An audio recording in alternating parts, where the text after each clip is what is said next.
finish.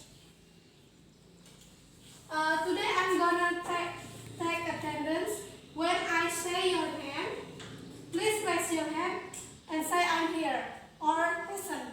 Yes, miss. Okay. Yes, miss. Intan, Present. Nuritaya, Present. Lia Octavia, I'm here. Maulidia. Present. Do you know about recon text? No. No, miss. Okay. Yeah. Okay, if you don't know. So, what do you know? What are we going to learn today?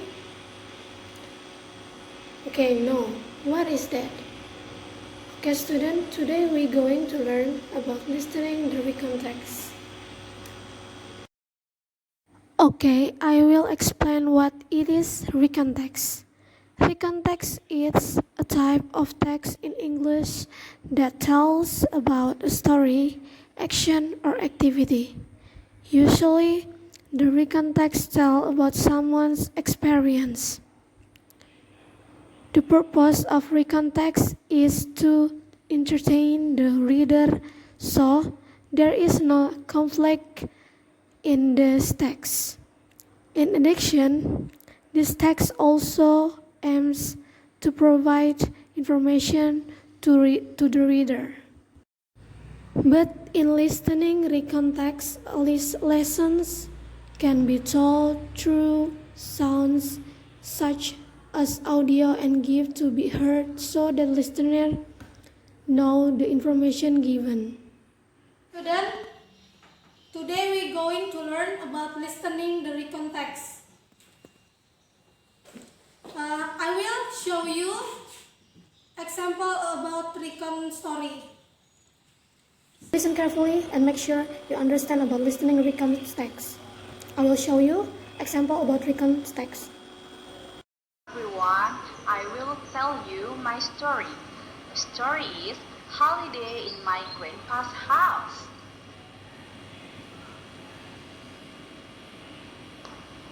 Last holiday, I went to Surabaya visiting my grandmother and grandfather.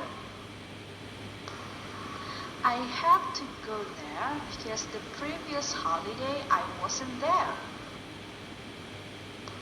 I missed them so much because I lived with them when I was a child.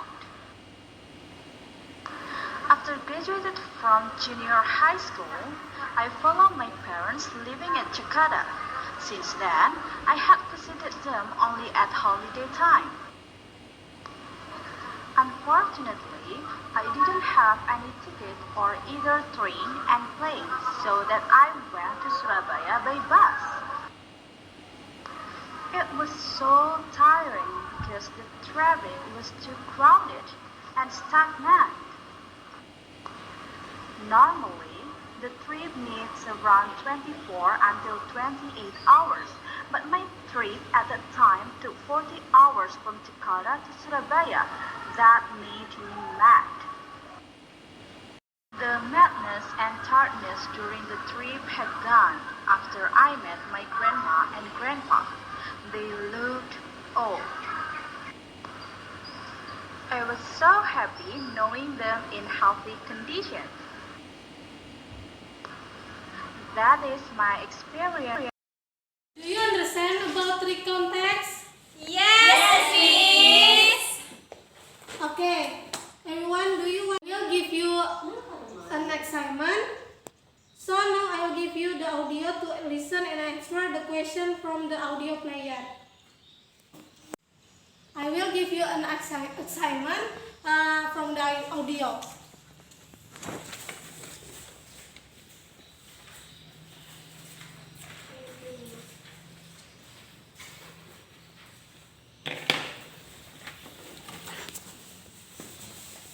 I will give you 15 minutes to listen and carefully about the context from the audio.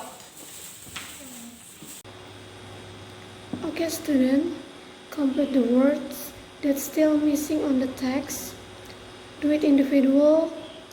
Now, without your partner, please take a note. Later, you will the missing word on the worksheet I give you before.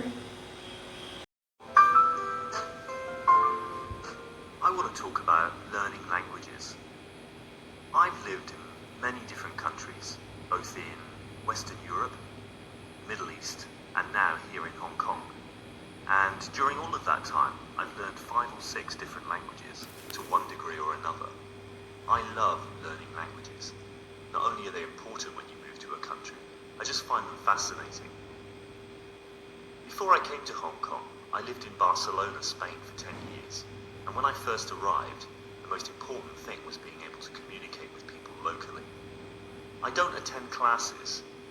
I don't think I'm particularly good in classes. I prefer to learn by just talking to people, finding out what I need to say by looking at dictionaries and listening carefully. Other things that helped me when I first moved to Spain were watching the typical kinds of programs we see every day on channels around the world. For example, the weather. This is great because they always say the same things, so you can really quickly hear the same words repeated again and again, and the pictures help, of course. Other types of program that helped me learn Spanish quickly were things like game shows, where the same thing happens. They have a catchphrase or a slogan that they repeat endlessly when contestants win or when they're called to compete. As well as that, I used to pick up the Spanish newspapers. First of all, I just accepted there was no way I was going to understand anything but 1 or 2 words. But gradually, I found that I learned lots of new things about this. I was interested because I wanted to know what was happening in the country I lived in. But I also knew that I could learn a lot of language this way, so I'd take a dictionary with me sometimes, or I'd notice a word and I'd ask other people what they said, what it meant. Anyway, by far the best practice I ever had was just talking to people in the street or in shops, where I'd rehearse in my head what I wanted to say beforehand before I went in. Usually, I made a right mess of it first of all. After you get over the embarrassment, it's quite funny really, and people are very sympathetic and supporting in most cases. It took me a long time to develop a good level of Spanish. I lived there for 10 years, and I think I'm very fluent now. But I think for the first 2 years that I was there, it was quite a struggle to hold a decent conversation. There were always lots of words and expressions that I didn't pick up on. In particular were the colloquial expressions, idioms, that thing that people use in everyday talk, but you don't necessarily see written down. I didn't find those very easy to learn at all. But it was a lot of fun, and people, as I said, are really supporting when they know that you're genuinely interested in learning their language.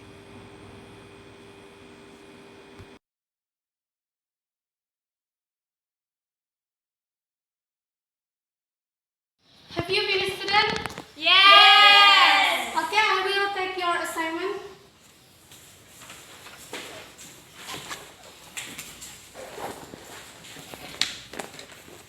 Thank you.